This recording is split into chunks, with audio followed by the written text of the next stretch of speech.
Assalomu alaykum, boy ota. Xo'sh, nimaga kelding? Shunday o'zim sizni ko'rgan keldim, boy ota.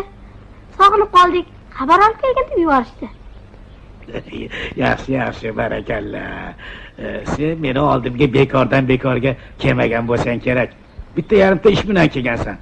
Xo'sh, nimaga kelding? Haligi anavi dandon sopli pichog'ingiz bor-ku? Ha. O'sha sinib qoldi. Shuni aytgani keluvdim. Xo'sh, undan keyinchi nima qilibsindi? Ro'zg'orda meni pichog'imdan boshqa pichoq qurib ketgan ekanmi? To'g'ri tersini shilvatuvdi, suyagiga tegib sinib qoldi. Xo'sh, undan keyinchi tozimi terisini nimaga shildilaring? Shoshib qoldik deb boy ota. O'lgandan keyin terisi uvol bo'lmasin deb shilib qo'ya qoldik.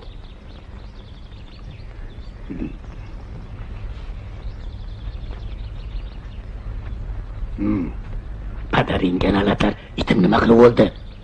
Harom o'lgan otning go'shtidan buki o'ldi. Harom o'lgan otning go'shti qayerda ekan? Harom o'lgan otning go'shtini kim berdi? Begona ot emas, o'zimizni to'ri qasqani go'shti. O'shani yeb buki o'ldi. Xo'jayin. Hey, bola, og'zingga qarab gapir. To'ri qasqa o'ldi deysanmi? Yo'q, Parvardigor, nima qilib o'ldi? Xomlik qilib o'ldi. Nimaga xomlik qilib o'ladi? O'ylab gapirmoqsanmi? Bo'lmasa-chi, to'riga hech arava qo'shilmagan ekan. Aravaga qo'shib suv tashigandik, zo'rqib o'lib qoldi.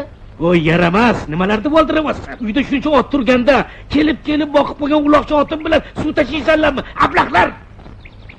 Boy ota, o't ketganda uloqchiligiga qarab o'tiradimi? Bir chelak o'sa ham suv tashiyveradi. Voy, yo Parvardigor, sho'rim qurib qopti-yu. Sho'rim qurib qopti. Voy, jinni pinimisan bola. O't tushdi deysanmi? Qayerga o't tushdi? Nimaga o't tushadi? Nimalar yondi? Viskiydi xo'jayin. Katta yong'in bo'ldi. Uzoq yondi. Qo'rg'on! Qo'rg'on yondi. Omboram yondi. Otlar